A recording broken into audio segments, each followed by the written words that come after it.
Would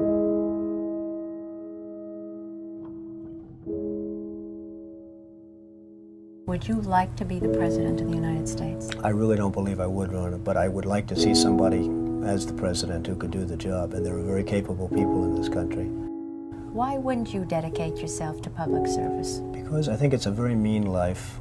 I would love and I would dedicate my life to this country, but I see it as being a mean life, and I also see it as somebody with strong views and somebody with the kind of views that are maybe a little bit unpopular, which may be right, but may be unpopular, wouldn't necessarily have a chance of getting elected against somebody with no great brain but a big smile. This sounds like political presidential talk to me, and I know people have talked to you about whether or not you want to run. Would you ever? Probably not, but I do get tired of seeing the country ripped off. Why would you not? I just don't think I really have the inclination to do it. I love what I'm doing. I really like it. Also, it doesn't pay as well. No, it doesn't. But, you know, I just probably wouldn't do it, Oprah. I probably wouldn't, but I do get tired of seeing what's happening with this country. And if it got so bad, I would never want to rule it out totally, because I really am tired of seeing what's happening with this country, how we're really making other people live like kings, and we're not. You've said, though, that if you did run for president, you believe you'd win. Well, I don't know. I think I'd win. I tell you what, I wouldn't go in to lose. I've never gone in to lose in my life. And if I did decide to do it, I think I'd be inclined, I would say that I would have a hell of a chance of winning, because I think people, I don't know how your audience feels, but I think people are tired of seeing the United States ripped off. And I can't promise you everything, but I can tell you one thing: this country would make one hell of a lot of money from those people that for 25 years have taken advantage. It wouldn't be the way it's been, believe me. But you might be classified as an Eastern Republican. Fair? Well, I guess you could say that, yes. Which means kind of a Rockefeller, Chase Manhattan Republican? I never thought of it in those terms. How do you define it? Are you a Bush Republican? No, I think I'm really, the people that I do best with are the people that drive the taxis. You know, wealthy people don't like me because I'm competing against them all the time, and they don't like me, and I like to win. The fact is, I go down the streets of New York, and the people that really like me are the taxi drivers and the workers, et cetera, et cetera. I mean, I really get a great response. Why are you a Republican? I have no idea. I mean, I am a Republican because I just believe in certain principles of the Republican Party. You have flirted with the idea of politics. Now you're here at your first national convention. Does that get you interested in possibly making the plunge? Now you have to tell me something. Who told you I flirted? Well, I didn't know that I flirted with. Well, you took out full-page ads in the New York Times to talk about your foreign policy. Some people would say... I do feel very strongly about the country. I love the country. You've become a role model in this country. The reason that your book sells, the reason that your board game sells, is because people are looking to leaders. People are looking for values, and you're one of the people. And it's no... You may dismiss it, but people are talking about, you know, Donald Trump for president. What they're really talking about is Donald Trump, show us the way. Well, be the true white hat.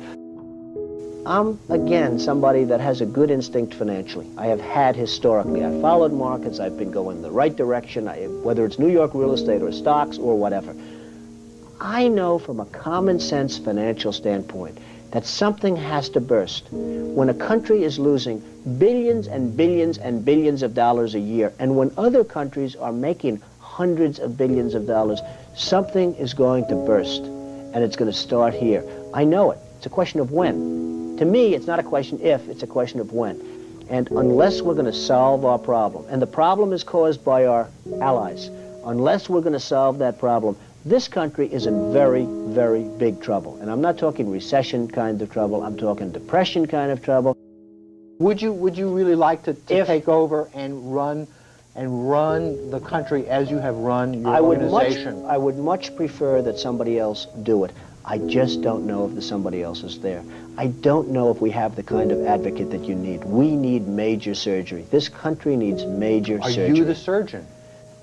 I think I do a fantastic job, but I really would prefer not doing it. Are you saying you will take it only if drafted? No, I'm not saying that. I'm saying that I hope that somebody comes along who can be an advocate, and I think that somebody will be so popular, But you haven't seen anybody. He or she will be the most, but I don't see it now. I wish that person were there. But again, I do know one thing. It's not a question. This country is losing hundreds of billions. It's not a question if, it's a question when. I have never understood how this is possible. I have never understood how somebody throughout this country didn't sue the United States government and have that overturned. I mean, you had people, investors, investing over a 10-year period for under a set of conditions. And this is, as I was talking before, playing the game. We're all playing by a certain set of rules. The rules were changed for the government, but they weren't changed for us. I mean, it was an incredible circumstance that happened. And people went bust by the hundreds of thousands, and I hope you weren't one of them in terms of that, but obviously you know a lot of people that were.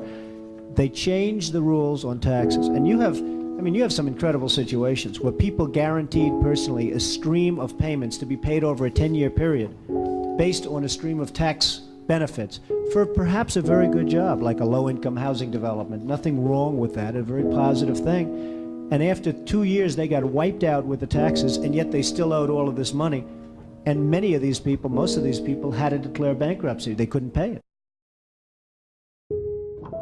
I deal with foreigners all the time. I deal with foreign leaders all the time. I know many of the foreign leaders probably better than a lot of the so-called candidates that are running on the Republican and Democratic tickets. I think I'd get along very well with them. And I think you'd have a lot less gridlock in Washington if I decide to do this and if I won. You know, nobody talks about the soldiers that are coming back with no arms and no legs. And I saw at Mar-a-Lago on Mondays, I make Mar-a-Lago my club that you know about. In Palm Beach. I make that twice now. On a Monday, I let returning Iraqi injured soldiers come to the premises. The most beautiful people I've ever seen, but they're missing arms and legs. They're with their wives, sometimes they're with their girlfriends, and the tears are coming down the faces of these people.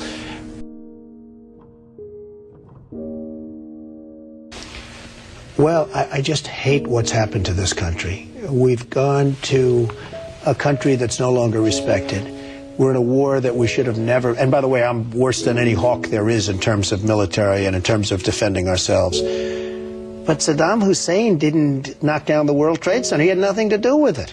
And there were no weapons of mass destruction. The other day, the head of 3M said that President Obama is anti-business. Do you get the same feeling that he does? Well, I don't know that it's anti-business or he just really doesn't know exactly what to do. And I'm afraid it probably is the second thing. I don't see him necessarily as anti-business. I think that he is not sophisticated in the ways of business. He hasn't dealt with the people that you've dealt with and that I've dealt with. I deal with China as an example a lot. It is never easy. And I've made some very big deals with the Chinese. I've come out on top. I've come out in great shape. I sell apartments to Chinese people. I get along great with them. It's not like, you know, anti-China. I just think it's ridiculous that we allow them to do what they're doing to this country with the manipulation of the currency that you write about and understand, and all of the other things that they do. And frankly, if I were them and if I could get away with it, I'd take my hat off to them, frankly. They do get away with it. And I hire companies all the time, and it's so hard for our companies to compete against Chinese companies. I mean, these companies have such an advantage, whether it's glass for a curtain wall or whether it's, and you use the term because you know what's happened, sheetrock. I mean, they used to give us sheetrock, just give it. And everybody that was unfortunate enough to use Chinese sheetrock had problems. I mean, problems like where people were dying from it. The good news, Steve, our product is much better, but with the manipulation of their currency, it's very, very, very hard for our companies to compete. But I'll certainly do whatever is necessary and however I can help, whether they want me to make speeches, whether they want me to contribute, raise money, I'll do whatever I have to do. We need somebody great as a president.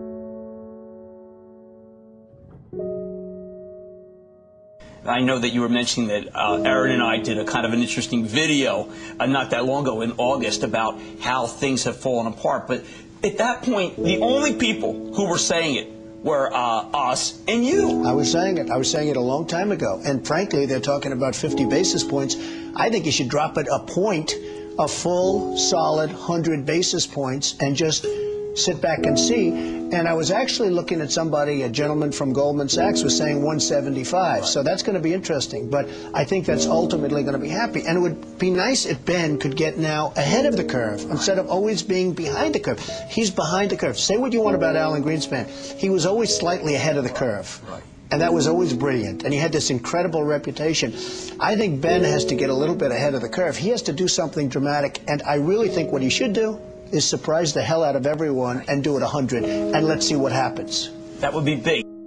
Any politician, do you think, has the pulse? Anyone running for president has the pulse of what you know about the economy? Well, the biggest problem is something I never hear about. I told you about it once. Every time they lower interest rates, the cartel, because I call it a cartel, the illegal monopoly raises oil prices, okay? So the monopoly, because that's all it is, it's a total illegal monopoly.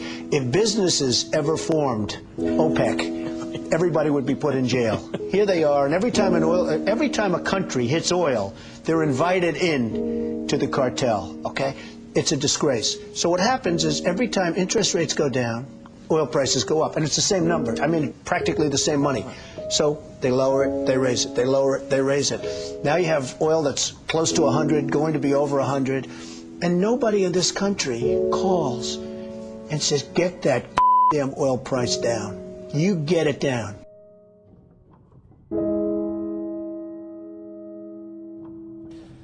But I have to tell you that our country is in serious, serious trouble. We owe $17 trillion our debt. How do you pay off $17 trillion? Nobody ever heard the expression a number of years ago. The word trillion. We have debt that's beyond belief. We have deficits that nobody can even comprehend. China, which I've been talking about for the last 5 years, yesterday, right in our face, they just devalued their currency. Now, for those that don't understand devaluation, what they're basically doing is saying, we're really ripping you big league. Nobody's ever done it better than us, but now we're going to really do it again.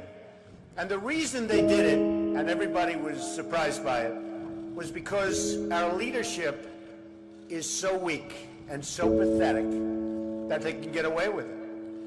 And believe me, they're taking our jobs, and they're taking a big league. And China's not the only one. You look at other countries, they're all doing the same thing. They have no respect for our leader, and frankly, they have no respect any longer for our great country. And it's so simple to solve. What we need is a strong economy. What we need is jobs. Now, you hear these phony job numbers, 6.7%. The 6.7% is probably 21 or 22% real numbers. When you give up looking for a job, it's like they consider you employed. It's amazing. They changed this. You know, in the old days, if you had people that couldn't find work, they couldn't find work. Today, such a huge number.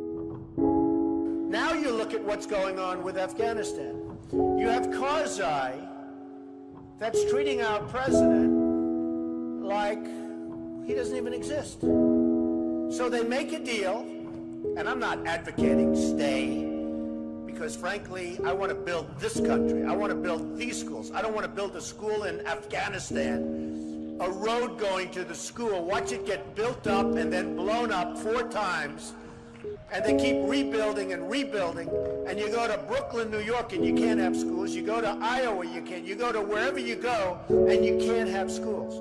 Because we don't have any money, because we're spending it in other places where, frankly, they don't want us, and I don't want them. And it's amazing.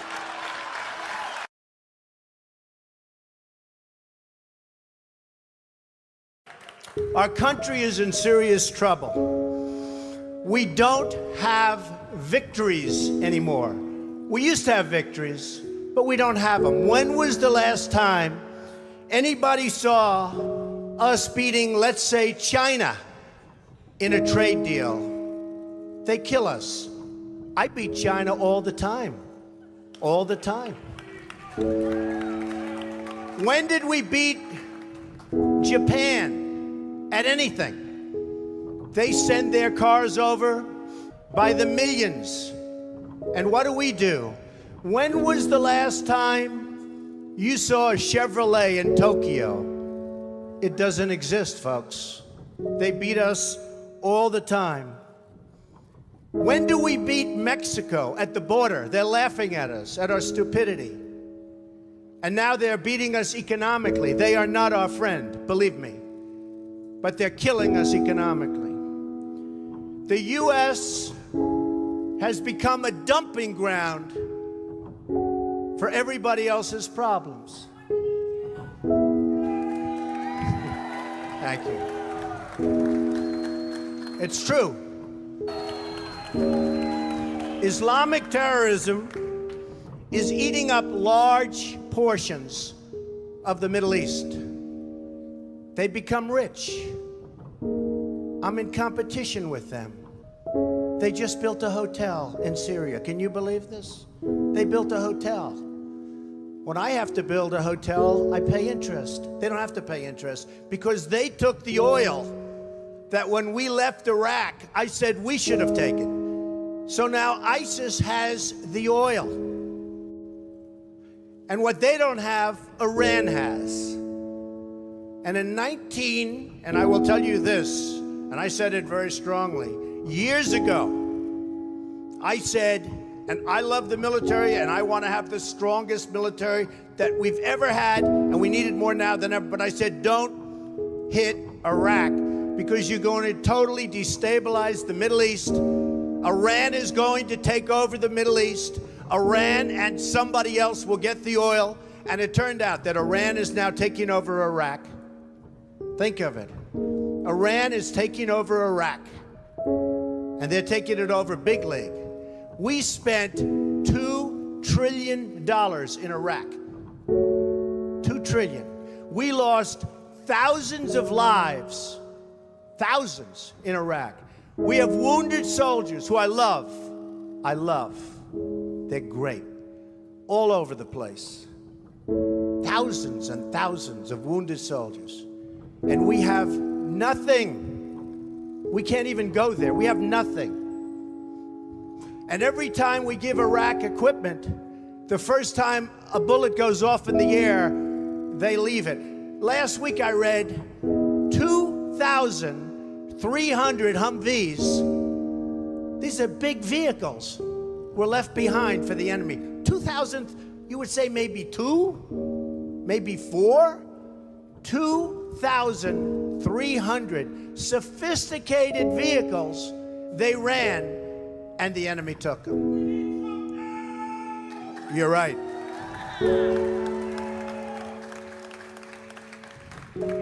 Last quarter, it was just announced, our gross domestic product, a sign of strength, right? But not for us. It was below zero. Who ever heard of this? It's never below zero. Our labor participation rate was the worst since 1978. But think of it, GDP below zero. Horrible labor participation rate.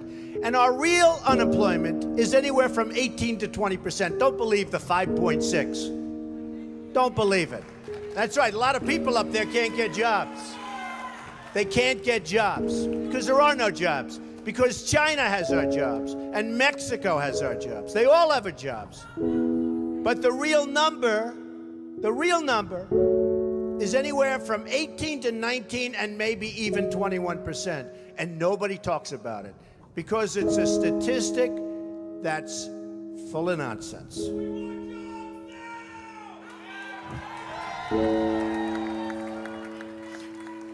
Our enemies are getting stronger and stronger by the day, and we as a country are getting weaker. Even our nuclear arsenal doesn't work. It came out recently. They have equipment that's 30 years old. They don't even know if it worked. And I thought it was horrible when it was broadcast on television, because boy, does that send signals to Putin and all of the other people that look at us and they say, that is a group of people, and that is a nation that truly has no clue. They don't know what they're doing. They don't know what they're doing. We have a disaster called the big lie, Obamacare. Obamacare. Yesterday it came out that costs are going for people up 29, 39, 49, and even 55%. And deductibles are through the roof. You have to get hit by a tractor, literally a tractor, to use it. Because the deductibles are so high, it's virtually useless. It is a disaster. And remember the $5 billion website. $5 billion we spent on a website. And to this day, it doesn't work. A $5 billion website. I have so many websites. I have them all over the place. I hire people. They do a website. It costs me $3. $5 billion website. I have so many websites. I have them all over the place. I hire people. They do a website. It costs me $3. $5 billion website.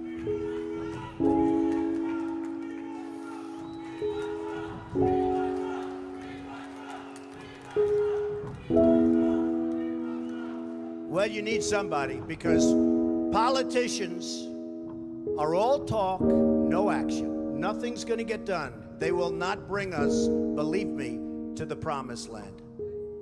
They will not. As an example, I've been on the circuit making speeches, and I hear my fellow Republicans, and they're wonderful people. I like them. They all want me to support them. They don't know how to bring it about. They come up to my office. I'm meeting with 3 of them in the next week, and they don't know. Are you running? Are you not running? Could we have your support? What do we do? How do we do it? I like them. And I hear their speeches, and they don't talk jobs, and they don't talk China. When was the last time you heard China's killing us? They're devaluing their currency to a level that you wouldn't believe. It makes it impossible for our companies to compete. Impossible.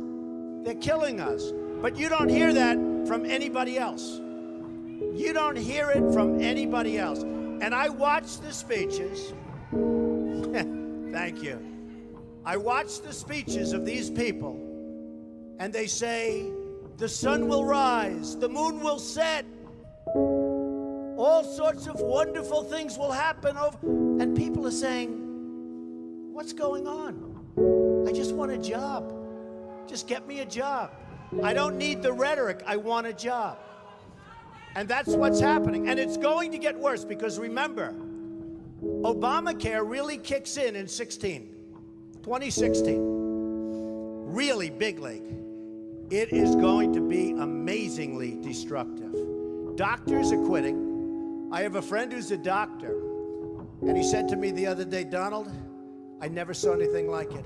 I have more accountants than I have nurses. It's a disaster. My patients are beside themselves. They had a plan that was good. They have no plan now. We have to repeal Obamacare, and it can be replaced. And it can be replaced with something much better for everybody. Let it be for everybody, but much better and much less expensive for people and for the government. And we can do it.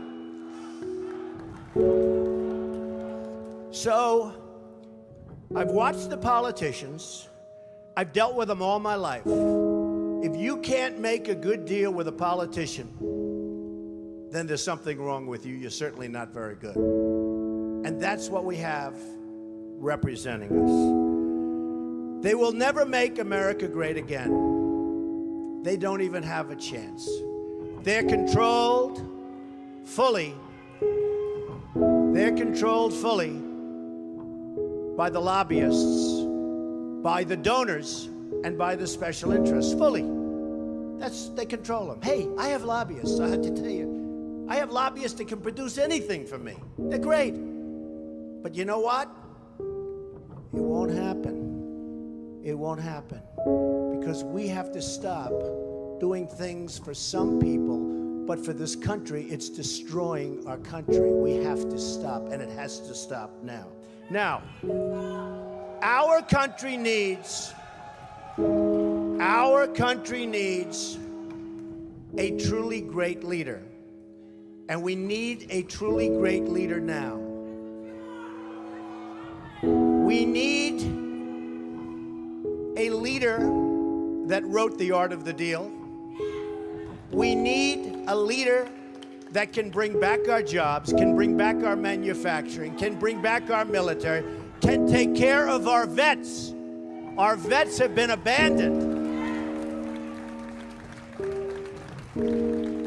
And we also need a cheerleader. You know, when President Obama was elected, I said, well, the one thing I think he'll do well, I think he'll be a great cheerleader for the country. I think he'd be a great spirit. He was vibrant, he was young. I really thought that he would be a great cheerleader. He's not a leader, that's true. You're right about that. But he wasn't a cheerleader. He's actually a negative force. He's been a negative force. He wasn't a cheerleader. He was the opposite. We need somebody that can take the brand of the United States and make it great again. It's not great again. We need somebody. We need somebody that literally will take this country and make it great again. We can do that. And I will tell you, I love my life. I have a wonderful family. They're saying, Dad, you're going to do something that's going to be so tough. You know, all of my life I've heard that a truly successful person, a really, really successful person, and even modestly successful, cannot run for public office. Just can't happen. And yet that's the kind of mindset that you need to make this country great again. So, ladies and gentlemen, I am officially running for President of the United States, and we are going to make our country great again.